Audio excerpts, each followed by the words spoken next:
అర్జున్ గారు Pushpa teaser release అయింది birthday సందర్భంగా 100 మిలియన్ల వైపు దూసుకెళ్తుంది, ఇంకా దాటిపోయింది అసలు. అండ్ నేషనల్ అవార్డు కూడా వచ్చిన 69 సంవత్సరాల రికార్డ్ని షేక్ చేసి అల్లు అర్జున్ గారు నేషనల్ అవార్డు ఆయన యాక్టింగ్కు కొట్టారు. ఎలా అనిపిస్తుంది ఒక నటుడిగా, ఏం చెప్తారు ఆయన గురించి? చాలా సంతోషపడుతున్నాను, చాలా గర్వంగా ఉంది. అల్లు అర్జున్ గారు చాలా కష్టపడి చేస్తున్నారు. ఆయన అంటే నాకు ఇష్టం అని కూడా నేను కొన్ని సందర్భాలు చెప్పాను.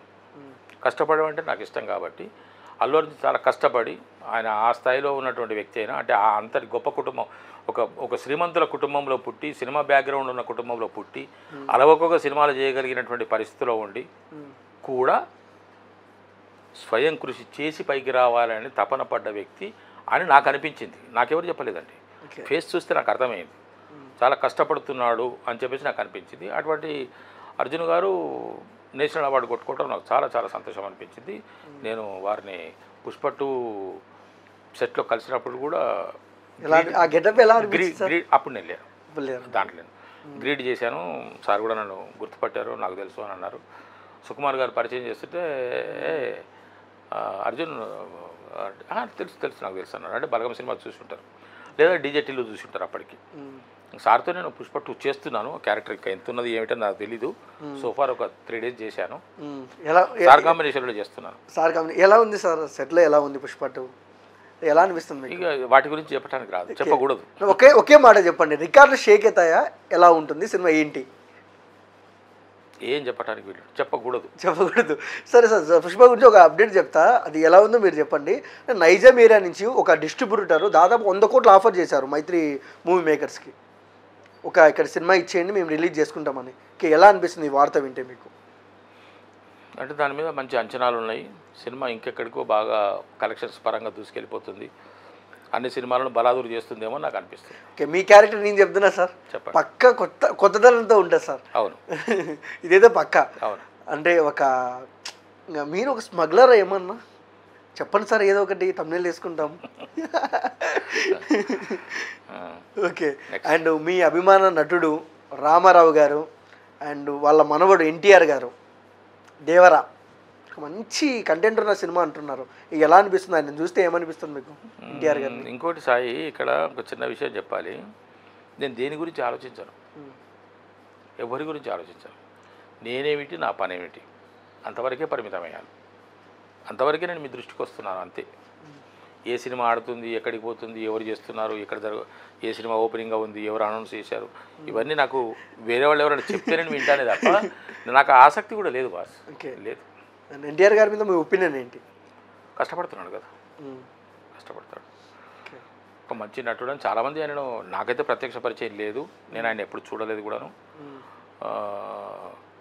చాలామంది ఆయన బాగా డైలాగులు చెప్తారు, బాగా పర్ఫామ్ చేస్తారు, మంచి ఆర్టిస్టు అని చెప్పేసి అంటుంటారు. ఓకే, అండ్ మీరు చాలా రోల్స్ చూశారు, చాలా జీవితాన్ని చూశారు, చాలా రియలిస్టిక్ ఉన్నారు. మీరు దేన్ని వెతుకుతున్నారు అసలు? మీకు ఏం కావాలి ఇండస్ట్రీ నుంచి? ఏమొద్దు? నేనేం వెతకట్లేదు. సినిమా, నేను ఒక నటుడిని, ఏదైనా పాత్ర వస్తే చేయాలి అనేటువంటి ఆలోచనలో ఉన్నాను, ఇస్తే చేస్తాను. నాకు అది చేయాలి, ఇది చేయాలి, అలాగ వెళ్ళాలి, ఇలాగ వెళ్ళాలి అదని లేదు.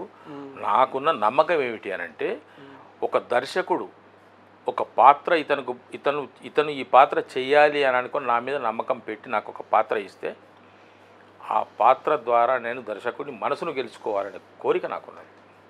వస్తే రాని, లేకపోతే లేదు. వస్తే మాత్రం చేయాలనేటువంటి తపన ఉన్నది, ఆలోచన ఉన్నది. దానికోసం నేను వెంపర్లాడటమో, బేంబరి పడిపోవటమో, సినిమాలు రాకపోతే దిగులు పడిపోవటమో అనే దాని మీద నేను లేను. నేను టోటల్లీ బ్యాలెన్స్డ్గా ఉన్నాను. ఈరోజు నాకు వర్క్ ఉన్నది, చేస్తాను. వర్క్ లేదు, హాయిగా.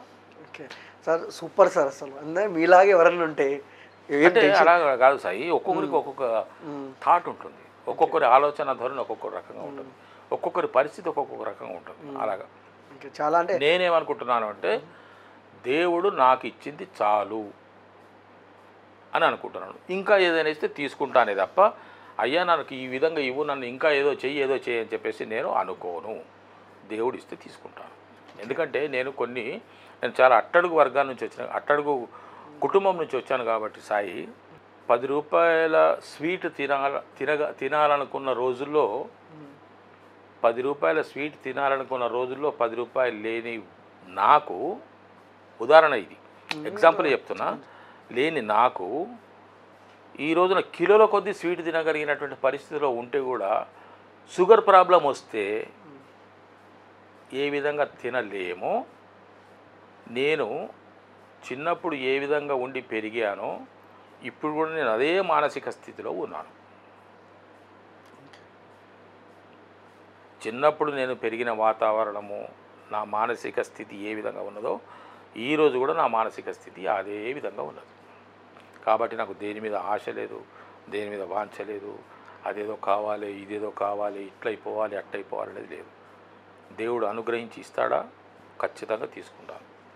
ఇవ్వలేదా, ఖచ్చితంగా సంతోషంగా ఉంటాను. And all the best sir. మీరు అల్లు అర్జున్ గారితో నటిస్తున్నారు. ఆ cinema national wide block buster అవుతుంది, అది అందరికీ తెలిసిన విషయమే. ఇంకా ఎన్టీఆర్తోనూ, రామ్ చరణ్తోనూ, చిరంజీవి గారితో నటించాలని మనస్ఫూర్తిగా మేము కోరుకుంటున్నాము. అండ్ చూసారు కదా ఫ్రెండ్స్, సార్ అయితే చాలా చక్కగా మాట్లాడారు. And please like, share, comment, subscribe. మా ఇంటర్వ్యూ మీకు నచ్చినట్టే మీరు షేర్ చేయండి, మీ ఆశీర్వాదం మాకు తెలపండి. Thank you for watching.